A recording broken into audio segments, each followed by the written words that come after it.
You got into the safety business because you wanted to protect people, but somewhere along the way, the job started controlling your time, your schedule, your priorities, even your income potential. What if the expertise you've built over the years in the field can give you something more? More freedom, more control, more ownership of your future. I'm Sheldon Primus, the author of 7 Steps to Starting a Profitable Safety Consulting Business and the host of the Safety Consultant Podcast, with more than 350 episodes helping safety professionals become consultants and grow their career. Consulting changed my life. In fact, I'm a full-time RVer, and one consulting contract paid for my home I live in today. Now, I help safety professionals build their own consulting practice through bi-weekly coaching calls, accountability, and personal guidance. But this program isn't for everyone. Start with the Consultant Readiness Audit at sheldon.coach. What if everything we thought we knew about safety was just interference? From the host of the Rated R Safety Show and the founder of Safety FM comes the complete Signal Transmission Trilogy, now available in one powerful edition. Safety, in my opinion, the book that started the conversation. Safety Mutation, where the boundaries of culture, systems, and belief begin to break. And now, Safety Transmission, the final piece of the signal. For the first time, all 3 books are together in one volume. The Signal Transmission Trilogy, Complete Edition. This isn't just about compliance. It's about consciousness. It's about decoding the way we think, lead, and live, inside and outside the system. Whether you've been following the signal since the beginning or you're just now tuning in, this is the version to own. Search Signal Trilogy on Amazon or visit safetyfm.com to get your copy now.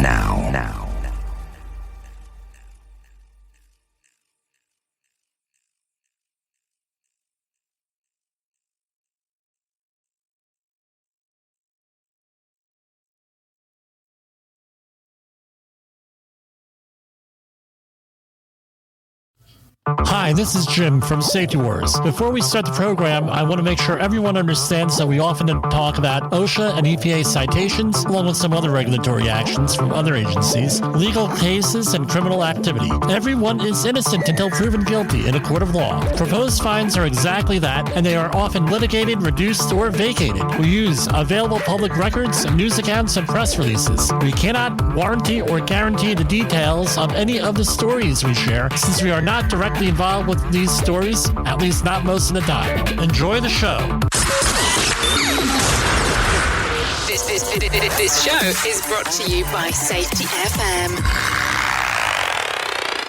And from the border of liberty and prosperity and the highway to the north, this is Safety Wars for Friday, January 19th, 2024. We have a special presentation tonight where we're going to be doing a repeat from the January 19, 2023 show on the Alec Baldwin situation with the Rust. If you've been following the news today, he was indicted over in relation to the death of Helena Hutchins. She was killed in 2021 after the actor's prop gun fired a live round of ammunition on the Rust film set. A little bit of setup here. I reviewed the accident report on air, which was released approximately 1 year ago today, and we're just playing it all over again. So, enjoy the show. We'll be coming out with some live programming over the weekend if things work out the way that they need to work out. For Safety Wars, this is Jim Holzel. Look back is hearing from you and seeing. And from the border of liberty and prosperity and the highway to the north, this is Safety Wars for Thursday, January 19th, 2023. Welcome to the show. What a show we have for you tonight. As one of the comedians my brother used to listen to used to say, we're going to have ourselves a wild time tonight. Talking about the Wild West. We're talking about the Alec Baldwin situation on the Rust Productions LLC set over in Bonanza Creek Ranch, Santa Fe County, New Mexico, from October 2021. So, if you recall, April 28th of 2021, we released an episode where we discussed the accident investigation from the state of New Mexico on that whole project.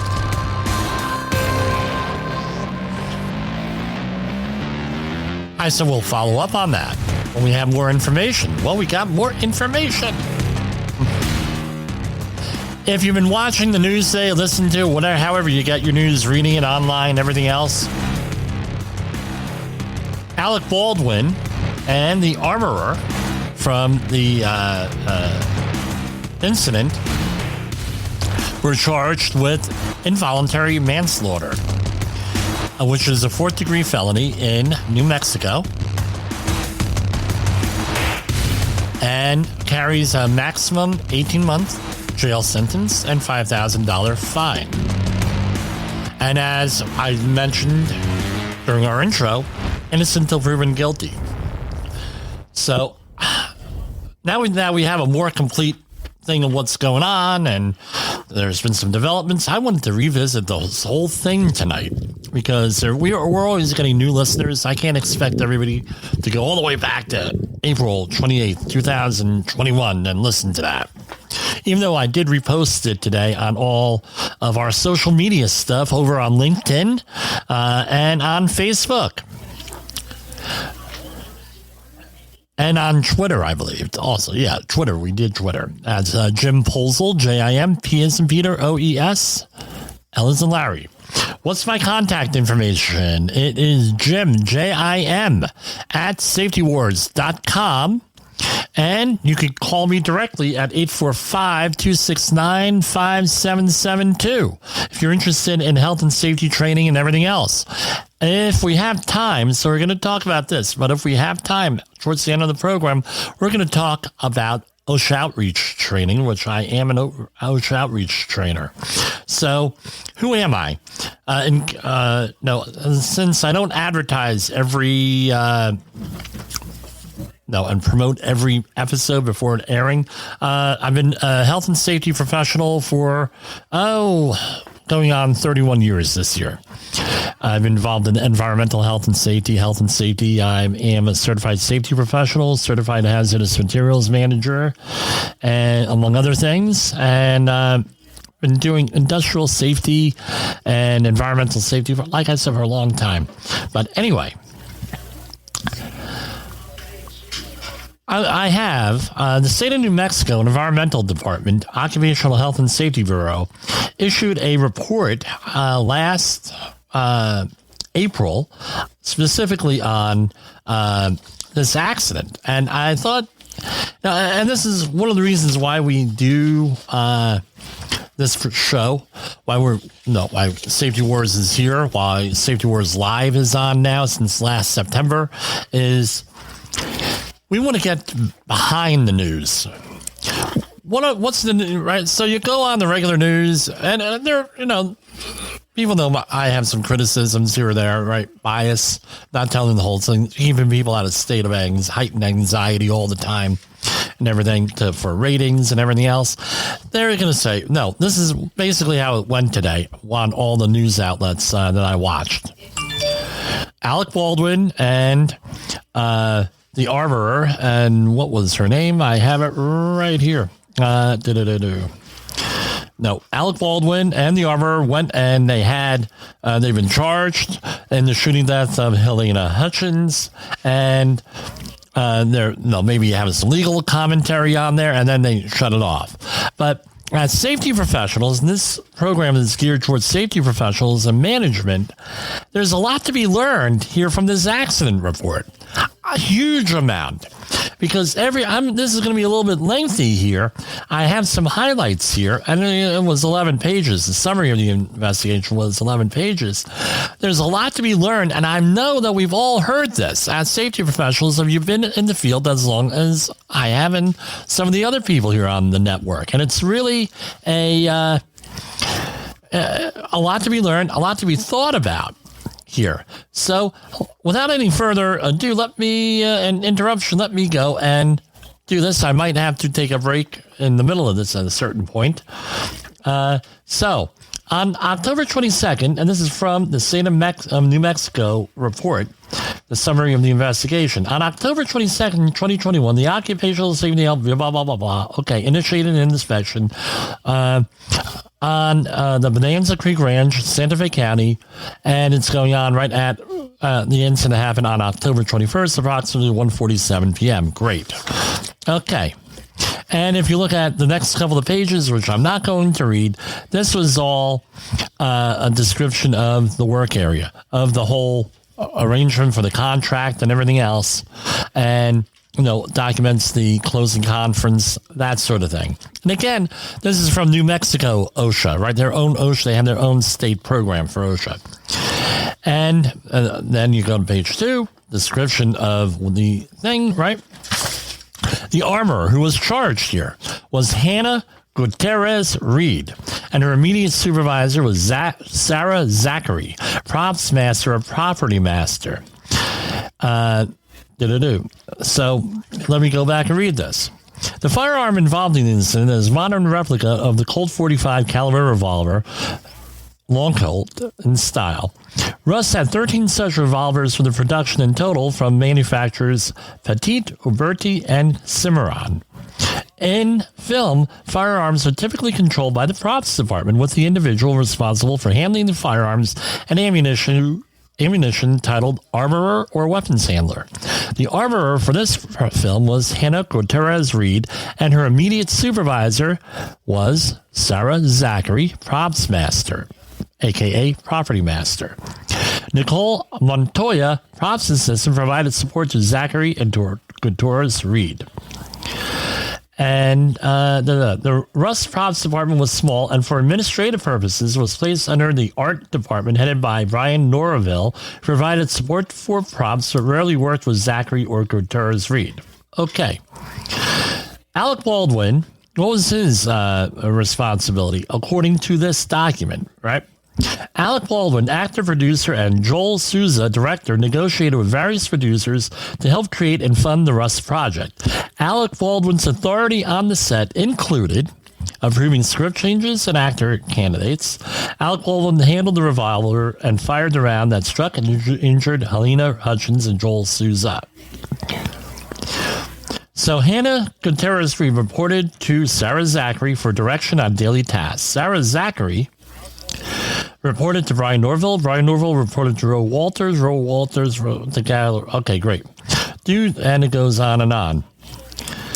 Due to the nature of her position as the sole armorer for us, Hannah Gutierrez Reed regularly corresponded with Gabriel Pickle directly via text messages and emails. Hannah Gutierrez Reed performed armorer duties such as demonstrating that a firearm was cold or hot with Dave Halls. Dave Halls was also reached a plea agreement with the prosecutor, as reported by CNN.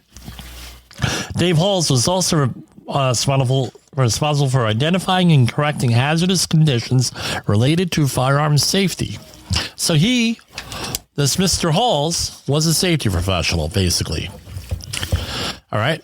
Acting as a safety professional. I don't know what his credentials are already, or experience, but he was acting. He was a part of safety professional. So was Hannah Gutierrez Reed and Sarah Zachary. They're all safety people, basically, or they have safety responsibilities in some sort. As armorer, Hannah Gutierrez Reed was responsible for storage, maintenance, and handling of firearms and ammunition on the set, and for training members of the cast who would be handling firearms. So she was in charge of training, right? In accordance with Rust safety procedures, again, they had written procedures, an industry-recognized safety practice, the armorer is required to be present whenever firearms are being handled and should have the authority. Again, not shall, not will, not anything, should have the authority to determine whether an individual requires additional safety training. However, Rust also required Hannah Gutierrez-Reed to perform the role of props assistant to Sarah Zachary. This is an important one, right? No. Okay. However, Russ also required Hannah Gutierrez-Reed to perform the role of props assistant to Sarah Zachary when firearms were not in active use. In an email conversation that occurred, you gotta love this, there were emails, right?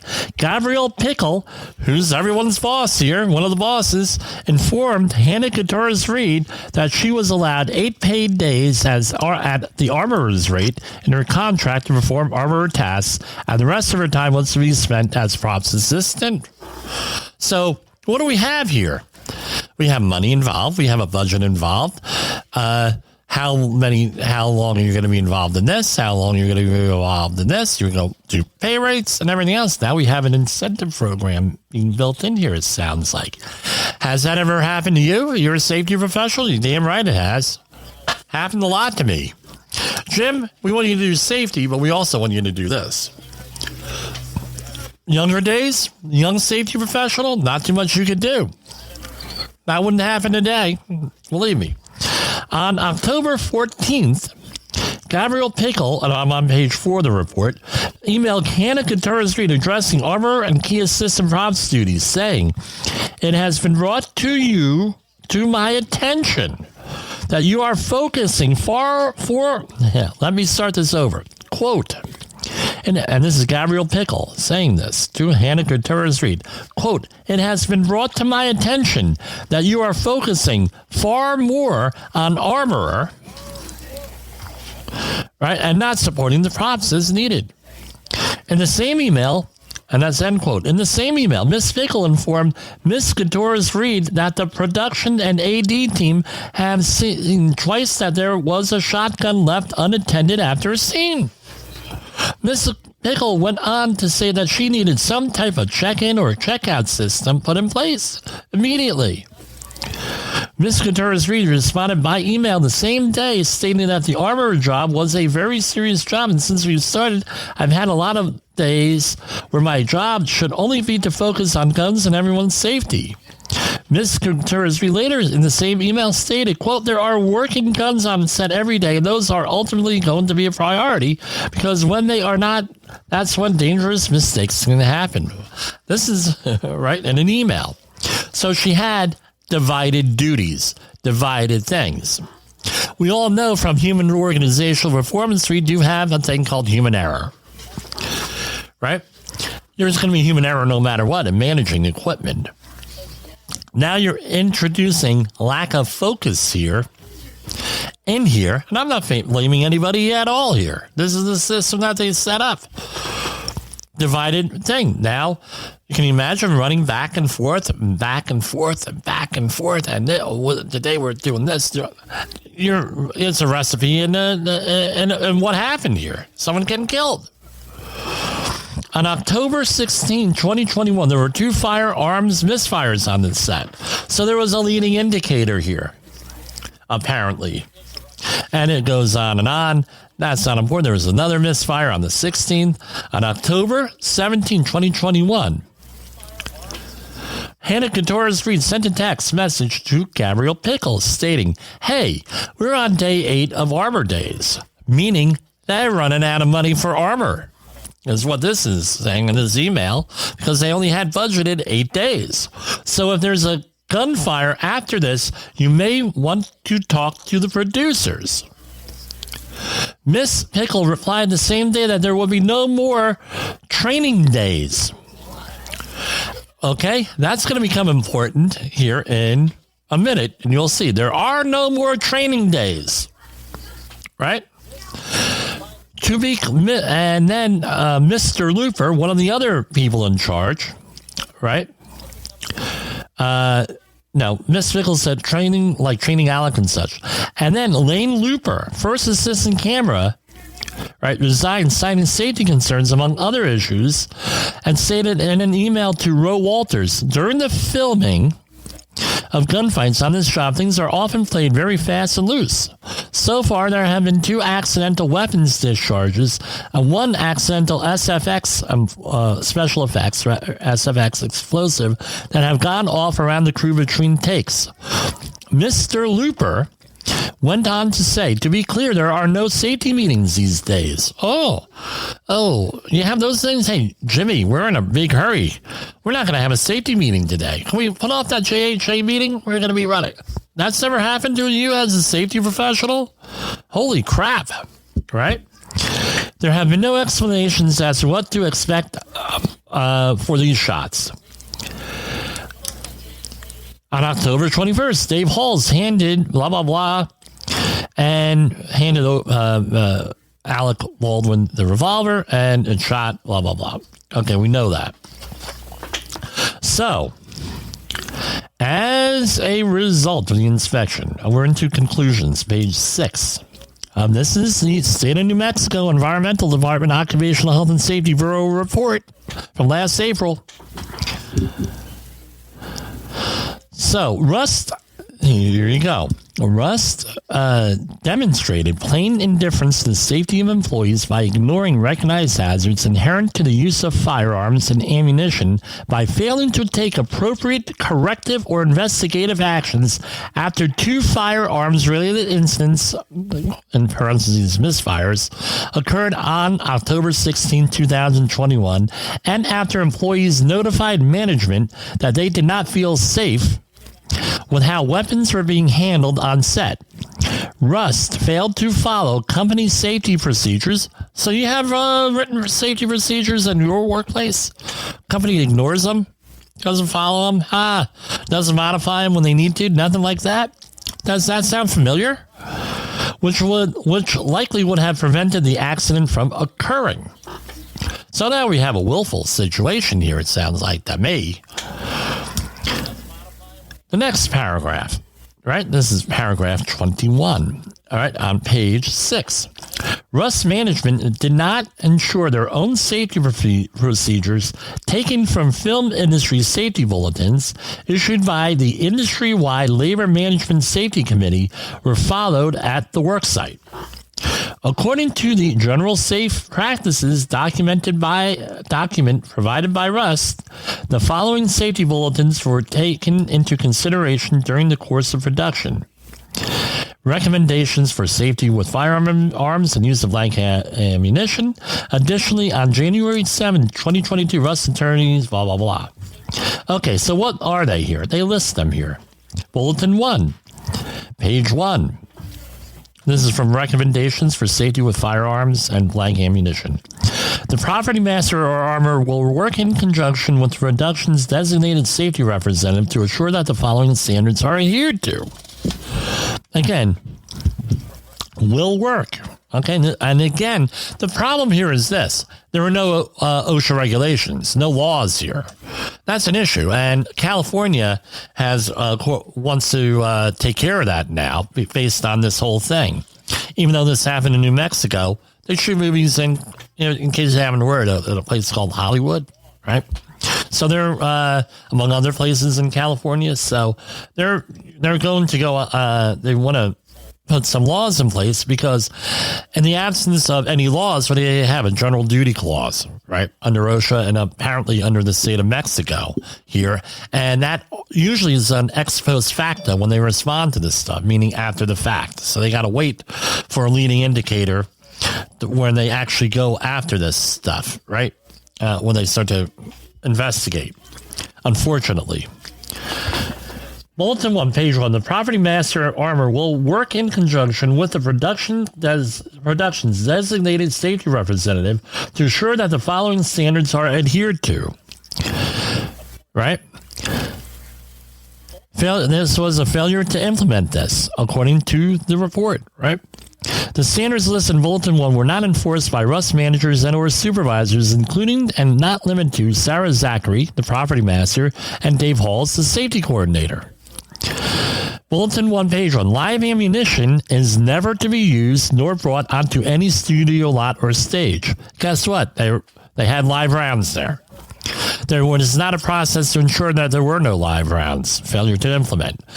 Bulletin number 1, page 2. Before any use of firearm, in a rehearsal and or on-camera sequence or off-camera use, all persons involved must be thoroughly briefed at an on-site safety meeting where the firearm will be used. The meeting shall include an on-site walkthrough and or dry run with the property master or designated production representative and anyone that will be using and or handling a firearm.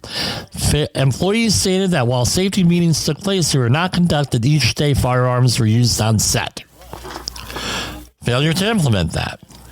Bulletin 1, page 1. No one shall be issued a firearm until he or she is trained in safe handling, safe use, the safety lock, and proper firing procedures. If there are any questions as to the competency of the person who will use the firearm, the property master shall determine if additional training is required. This sounds like a competent person, right? But they don't use that terminology. And page 3, ensuring that a sufficient amount of time has been allotted for training and rehearsal. So the reason why you have this, if we remember Jens Rasmussen stuff, right? You want everybody in the skills mode where they're very familiar with what's going on. They can do this on autopilot. It's in rehearsal, right? I spoke to John Hugh McKnight, who is a noted stunt coordinator, on doing stunts, and he said, yeah, we try to rehearse things over and over and over again. That way we're all on autopilot. And I said, oh, you're talking Jens Rasmussen there, but you don't know that. But anyway, he is my wife's cousin. He was on Star Trek. But anyway, failure to implement. Gabriel Pickle instructed, right? So going back, right, ensuring that's sufficient enough for training and rehearsal. Gabriel Pickle instructed Hannah Gutierrez-Reed that no more training days would take place, like training Alec and such. Rust Management did not provide the armorer with the authority, to determine if additional training was required in violation of Rust safety procedures.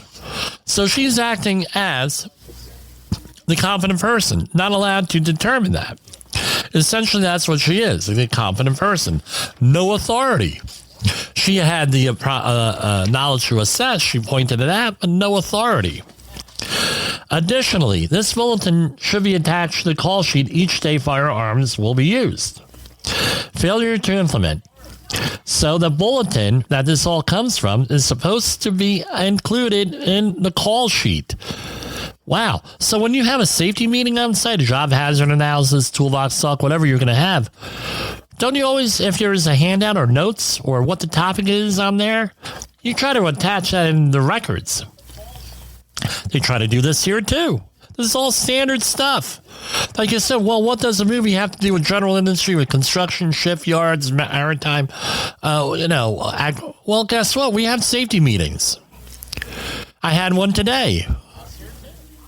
We end up putting all of the documents there that are attached to it. Handouts, information, references, whatever goes in there. So this is important here. And they do the same thing here. They failed to do that, right?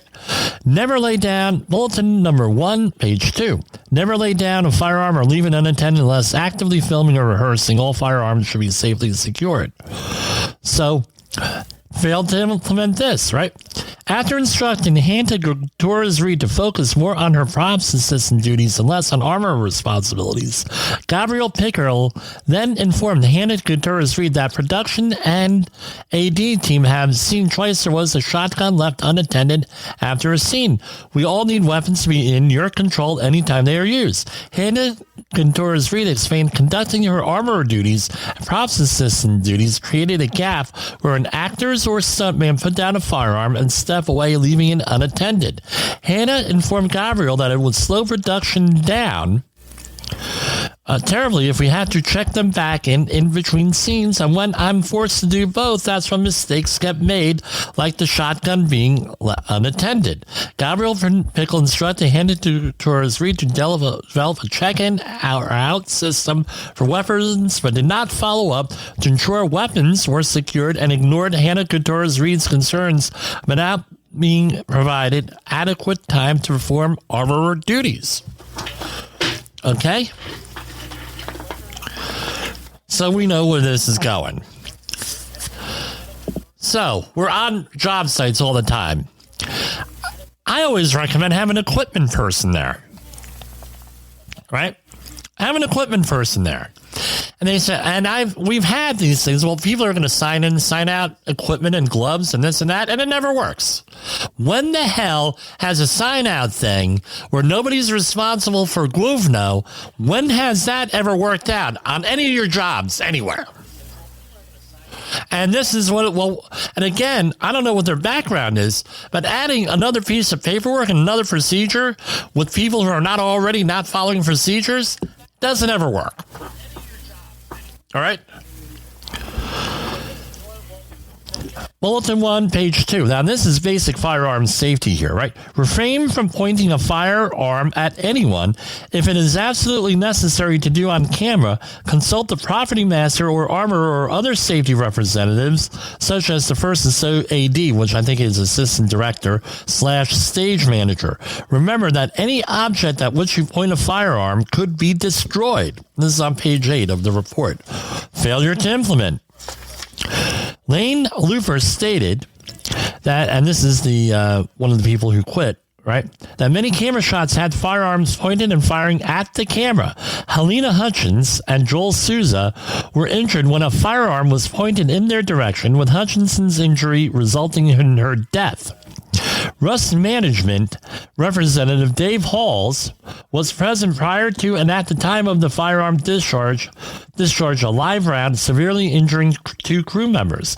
As Rust's top-level management safety official, Mr. Halls did not consult the property master or armorer during or after the firearm was loaded, handed to the actor, and pointed toward crew members in order to determine that pointing the firearm at persons was absolutely necessary. I'm going to stop right there. I'm just reading from the report issued by the state of New Mexico.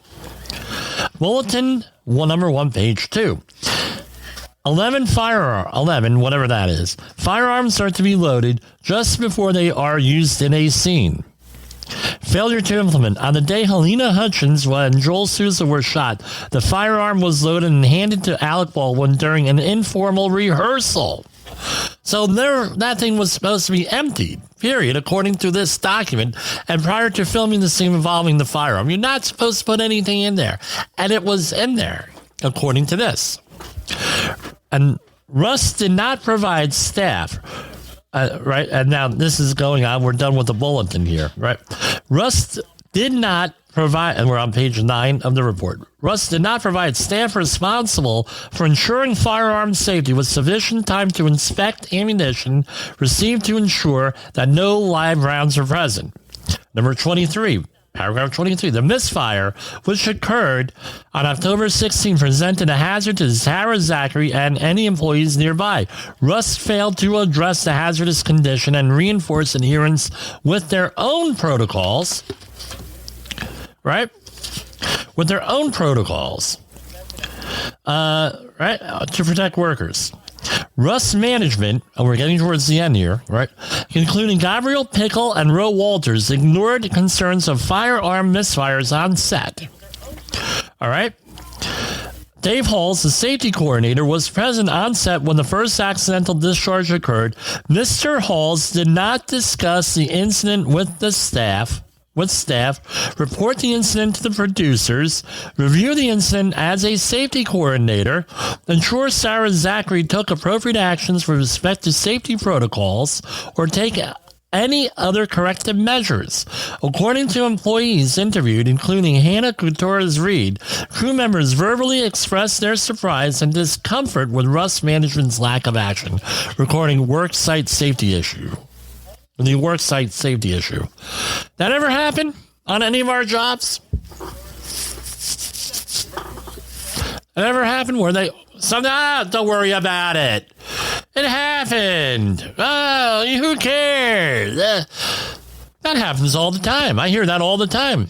And then people get all PO'd when you investigate things. Well, you shouldn't have investigated. You shouldn't do that. blah, blah, blah.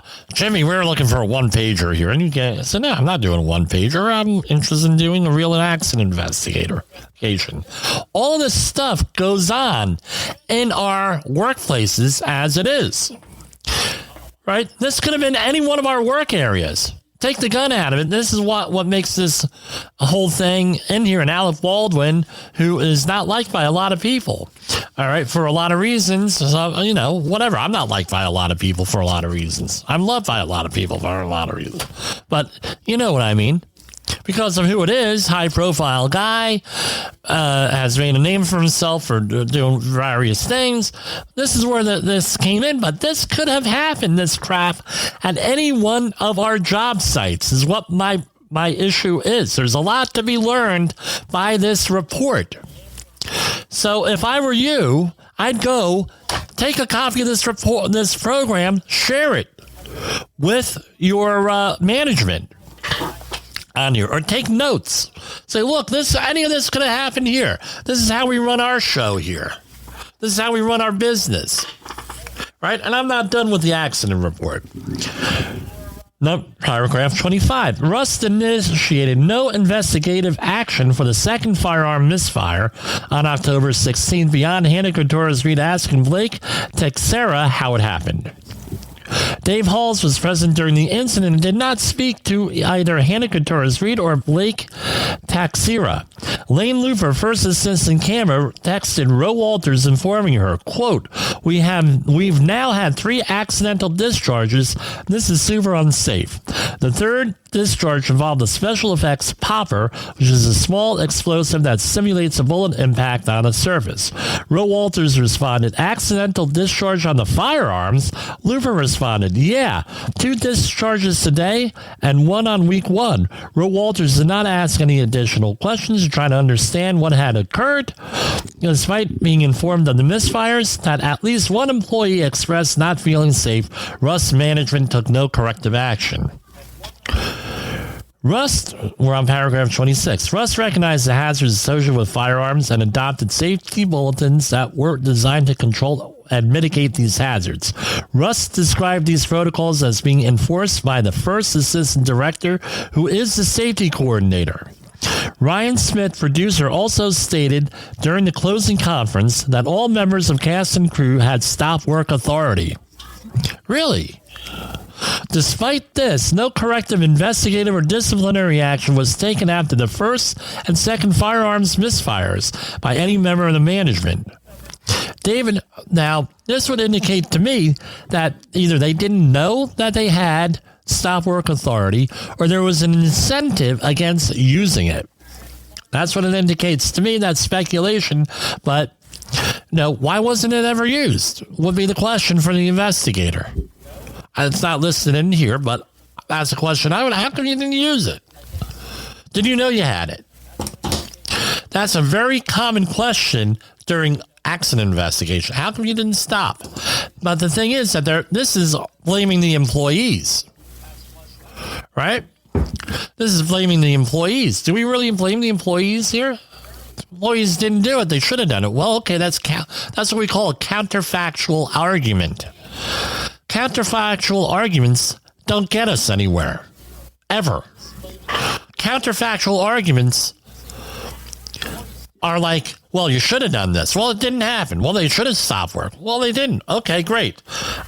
Okay, I would ask how come it wasn't done, but I'm not going to blame the employee on this. There was obviously some type of incentive or knowledge gap or some reason why this didn't happen on that day.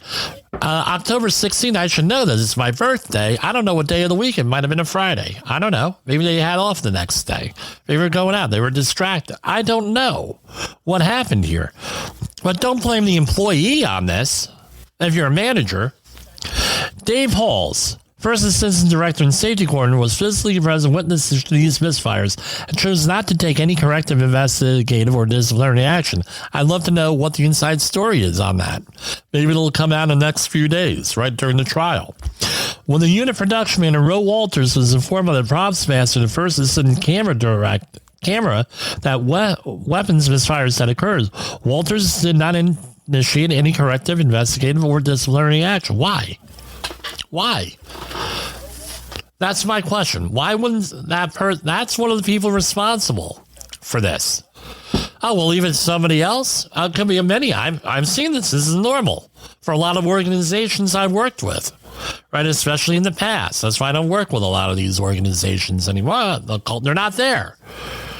They're not there. We're safe. We're going to hire somebody else. We hired a safety professional, so they're safe. Does that sound familiar to you? I don't know if that's what happened here, but this sounds familiar, doesn't it? I'm commenting on this. Again, I'm not involved in the investigation, but all of these things in here that I'm reading, I've seen in the field under slightly different circumstances. This is like nothing new. This is common. This is common stuff for a lot of work. This is common stuff for a lot of working environments here. Right? All this stuff happens. When the unit production manager, Ro Walters, was informed, right? Nobody did anything. Oh, no, there was nothing here. Number 27, paragraph 27, page 10. We're getting towards the end here, right? I promise. When the first assistant camera resigned, informing management that there was an ongoing lack of firearms safe practices, among other labor issues. Apparently, they were playing games with money they've been accused of. All right? With this, right? And that misfires had occurred. Rust management took no action to review or address worker safety concerns. With the money issue, that's what I've heard. I don't know if it's true or not, but that's what I've heard. All right. When the armorer had used most of their contractually limited armorer days, they were issued a written instruction to focus less on their armorer tasks and spend more time assisting the props department. Oh, okay, so this happens. Hey, Jimmy, we're running low on that safety budget there. Why don't today you're going to be an environmental sampling technician. All right? Well, don't worry about it. No, we don't have the money for that. We need you to have that. Don't worry about the safety. Think that's happened to me? Yeah, that's happened to me countless times. When the armorer expressed a need to ensure actors be able to safely handle a firearm with a holster, they were told by the line producer that we're on the last page of the report. Armorer would be informed that was not necessary. When the armorer was scheduled to train the stunt crew on firearm safety, she was told that the stunt coordinator would handle that instead. Wow. Doesn't seem like this person had a whole hell of a lot of authority here. This, what was her name again? Come on, I can't remember this. Hold on. It was Hannah Gutierrez-Reed. Doesn't sound like she had any real authority here for what was going on. This is normal stuff here for the normal stuff for any type of working environment here. This is common. The employer, Rust Movie Productions, demonstrated plain indifference, and this is page 8, paragraph 28, page 11. The employer, Rust Movie Productions, LLC, demonstrated plain indifference to the hazards associated with firearms by routinely failing to practice their own safety protocols, failing to enforce adherence to safety protocols, and failing to ensure that handling of deadly weapons was afforded the time and effort needed to keep the cast and crew safe. Additionally, the employer disregarded or otherwise did not follow up, ask questions, or tried to understand what happened when employees notified management about the misfire incidents and not feeling safe on set. The safety coordinator was present on set and took no direct action to address safety concerns. Management was provided multiple opportunities to take corrective actions and chose not to do so. As a result of these failures, director Joel Souza and cinematographer Helena Hutchins were severely injured. Helena Hutchins succumbed to her injuries on October 21st, 2021. May she rest in peace. And may her family recover from this the best that they can. All right? With this, let's remember, one person got seriously hurt, almost killed, and the other person got killed in this. So let's remember this. Well, in this, that there are 2 people, 1 hurt, 1 killed. And potentially a whole bunch of other people potentially hurt with the other incidents here. What I would do, right? So what's the end result as far as OSHA is concerned, New Mexico OSHA? What do you think the fine was, the proposed penalty? I don't know. I don't know what the procedure is in New Mexico as far as contesting this and everything else with the final thing. What do you think this is? I just spent, around roughly 43 minutes discussing this. What do you think this was? What did it cost them as far as OSHA is concerned? 100, the maximum is what it was. They got whacked with the maximum. $136,793, according to press releases and what's in the popular press. Right? After all of that.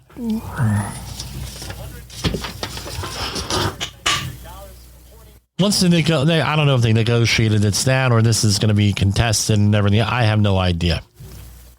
So there are a couple of things here to come out of this, right? Number 1, divided responsibilities. Are you a safety professional with divided responsibilities? Are you told in writing to divide your responsibilities? Are you told, don't worry about safety so much, worry about production? Right, we all have to make money. We understand that. Right, you cannot have a perfectly safe job and make money and follow all the procedures, then work doesn't happen. We know that. On the other hand, there was a fatality in a catastrophic incident here. Guess what? On the other end, guess what happened? No work is getting done. So we know, you have to have something there, but concentrating on safety and optimize some type of optimum level here, right? Putting in procedures.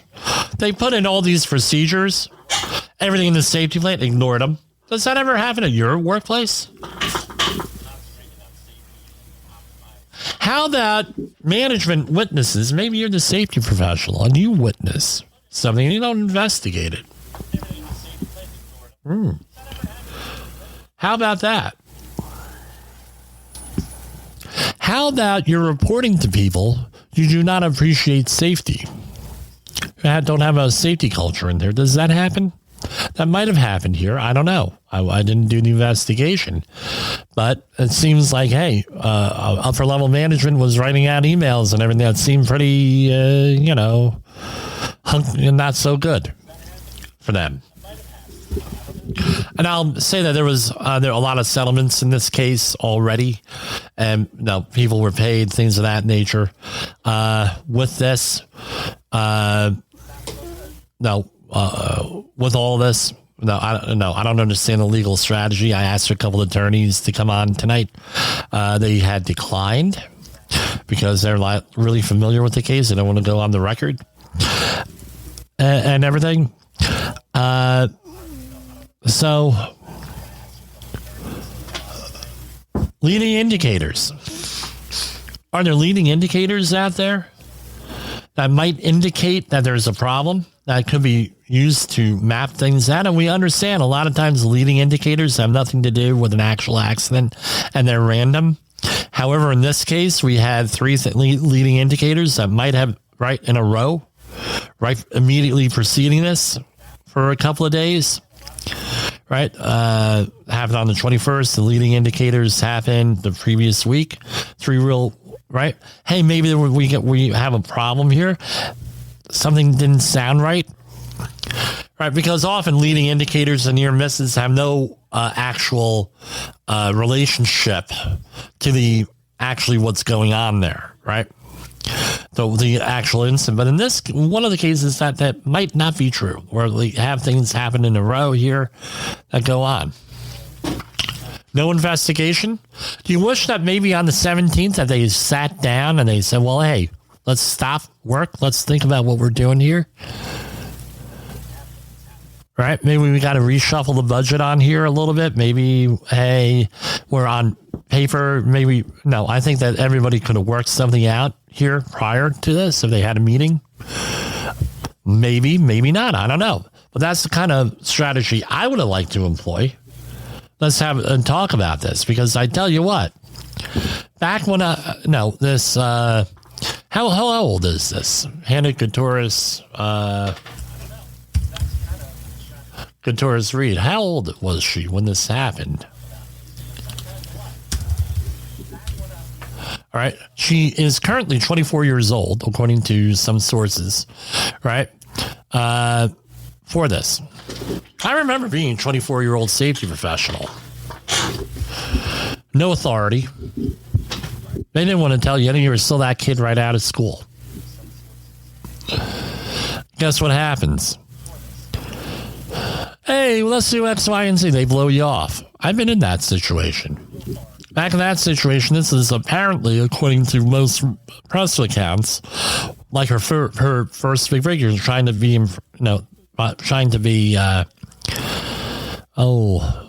impress people. You're trying to do a good job. You're trying to get more work out of this. You're trying to do a lot of this stuff in here, trying to get more work, trying to prove yourself and everything else. Maybe was I a little bit lax on something when I was 24 years old? Probably. I've had 24-year-old people work for me, and guess what? You have to coach them constantly coach them on this stuff, usually because they don't have the life experience on how to deal with some of these strong personalities. Now, being the age I am now, 52 years old, can't believe I'm saying that. If I'm the safety professional on a job, hey, this is the way it is. No, today, if all this stuff was happening and I was the armor in this situation, 52 years old, I would have said, either you're going to stop work and we're going to do this, or I'm out of here, guys. And that's it. I would have tried to go and fix things and work things together, because that's the kind of person I am. But if you're getting that much resistance and they're potentially deadly things, hey, guess what? I'll give my own counterfactual thing. If Hannah Gutierrez Reed knew that this was going to turn out this way, I'm sure she would have done that. All right. But she didn't do that. It was what the facts are. And there. So tomorrow, what do we do with this? Tomorrow, when you go in, you're a safety professional, you're a manager, you go in.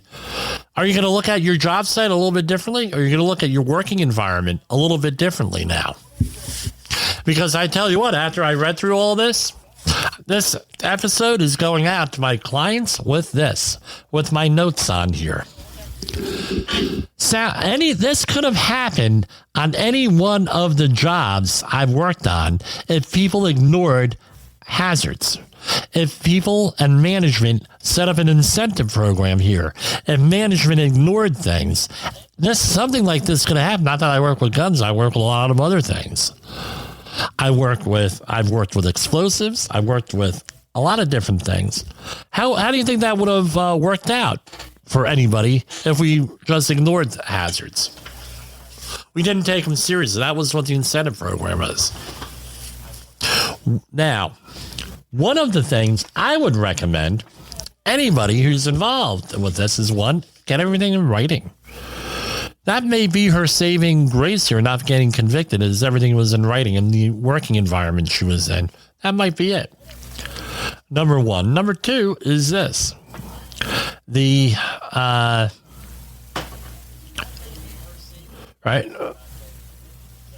a thing called learning teams on the HOP side, on the HOP side, Human Organizational Performance. Brent Sutton has a whole, on this network, Safety FM, has a whole podcast. I think he's up to like 75 episodes, something like that. Oh, by the way, Jay Allen, 700 episodes. Congratulations tomorrow. For the Rated R Safety Show on this network. Setting up a learning team. Sometimes a lot more, or I should say a lot less confrontational than an investigation. We're going to do investigation. Maybe if they knew about learning teams a little bit, hey, let's set up a learning team, figure out what happened here. How? Because I think that management did not know exactly everything that was, what their responsibilities were here. That seemed obvious here with this, or they didn't. I don't want to think that they didn't care, but maybe they didn't know. Hey, let's set up a learning team here. Let's go out and talk to people, find out what's going on here. Maybe we could have done that. That's a lot less adversarial. It's not like the Star Trek, right? Cardassian way. No, how many lights are there? There's 4 lights, and they say no, there's 5 lights, and they torture the person. Something less controversial here with everything. The issues outlined in this report, I'm not going to condemn Rust. I'm not going to condemn anyone here. I wasn't there. I'm not the inquisitor here. I'm not the judge, jury, and executioner here. I'm just a guy reading an accident report. All this was an accident, what I've read in this, and what my own experience is when dealing with organizations that have had big catastrophic problems over the years. I tell you what, I was in Hannah Gutierrez's read, similar circumstances. Nobody got hurt. Nobody got killed. A lot of us have been there. What was the difference between me and Hannah here? Dumb luck. That's what it was. I got lucky. We all got lucky. She didn't get so lucky here. She's got her proverbial rear end in a sling here with this.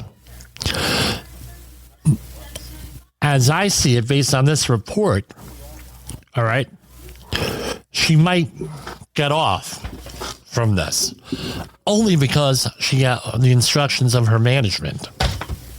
And she was relieved of they took on her responsibilities and everything else. I think that's with it. Alec Baldwin, he was holding the weapon when it went off. I don't know. Again, we have families involved here. He has he has young children here. His wife just had a baby. What if he's going to go away for 18 months now? Potentially. Right? He's an older guy like me. He's diabetic. You think that they manage diabetes well in prison? They don't manage diabetes as well at all. The nightmares I hear about diabetics that go to prison and how they manage it is nutty. So he's going to be impacted on here. Only reliving this accident again and again and again, these people are going to be psychologically damaged. You can see with some of the video after it happened. These people are going to be psychologically damaged on that end. Everybody involved here. We have a family of Hannah, of Helena, right? Hutchins. They ain't going to recover over this. How do you recover from this? Young woman, right? 40 years old, killed on. She ain't going to be. I mean, this is a horrible situation for everybody all around. I'm sorry for the rant on a Thursday night, but I'm sorry. I haven't done a rant in some time. I'm usually more measured than this. Again, if everyone knew what this was going to be here, this would have been handled differently. Counterfactually, right? No, and I hate to be counterfactual. I hate to say, well, woulda, coulda, shoulda, and everything else, right? The best thing that we could do is to learn from this situation as safety professionals, as managers, and make sure it doesn't happen in our area. We can help you at that. Everybody on Safety FM, we have great resources here. Todd Conklin, Jay Allen, Sam Goodman, Brent Sutton, Sheldon Primus, right? Alan Warford. All of us. Phenomenal resources here. You can contact me at jim@safetywords.com or at 845-269-5772. That's my cell phone, right? You call that, I'm going to pick it up. You want to arrange safety training? We do all different types of safety training here for you. We do all the OSHA outreach training courses, construction, maritime, general industry, disaster response, HAZWOPER courses, fall protection courses, confined space entry courses. We do site work also. We've worked at one warehouse company, delivery company. We've done 41 other warehouses. Supplied safety to the construction end. Right? Environmental cleanups. We do all of that stuff. If you want to work with us, that's what you do. If we're often hired because we have our clients have problem employees and they need someone who's a little bit more assertive. If you're going to hire us, you're not going to get what the servile safety professional, right? Which a lot of companies just want someone to sit in the trailer and eat donuts and drink coffee all day. That's not us. We're out there. We're engaging respectfully, assertively, respectfully, having a backbone, fighting what we call that safety war every day for you. Hire us. We're loyal people. We fight that safety war for you every day here. And that's what I have. For Safety Wars, this is Jim Posel.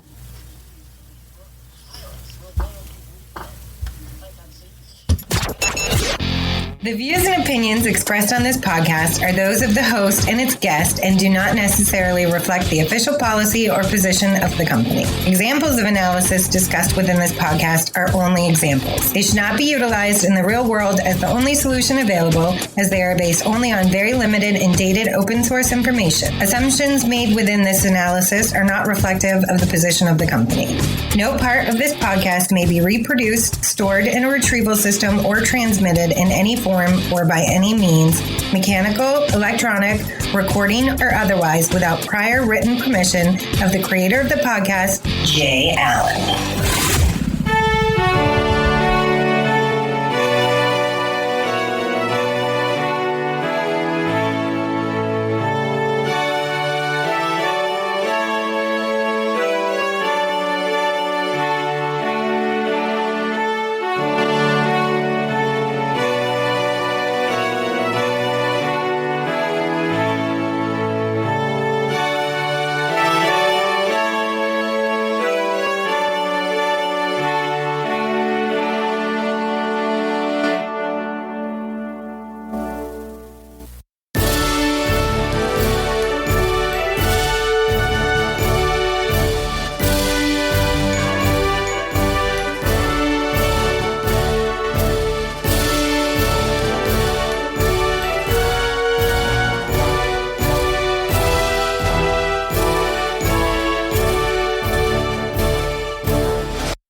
You got into the safety business because you wanted to protect people, but somewhere along the way, the job started controlling your time, your schedule, your priorities, even your income potential. What if the expertise you've built over the years in the field can give you something more? More freedom, more control, more ownership of your future. I'm Sheldon Primus, the author of 7 Steps to Starting a Profitable Safety Consulting Business and the host of the Safety Consultant Podcast, with more than 350 episodes helping safety professionals become consultants and grow their career. Consulting changed my life. In fact, I'm a full-time RVer, and one consulting contract paid for my home I live in today. Now, I help safety professionals build their own consulting practice through bi-weekly coaching calls, accountability, and personal guidance. But this program isn't for everyone. Start with the Consultant Readiness Audit at sheldon.coach. What if everything we thought we knew about safety was just interference? From the host of the Rated R Safety Show and the founder of Safety FM comes the complete signal transmission trilogy, now available in one powerful edition. Safety, in my opinion, the book that started the conversation. Safety Mutation, where the boundaries of culture, systems, and belief begin to break. And now, Safety Transmission, the final piece of the signal. For the first time, all 3 books are together in one volume. The Signal Transmission Trilogy, Complete Edition. This isn't just about compliance. It's about consciousness. It's about decoding the way we think, lead, and live, inside and outside the system. Whether you've been following the signal since the beginning or you're just now tuning in, this is the version to own. Search Signal Trilogy on Amazon or visit safetyfm.com to get your copy now.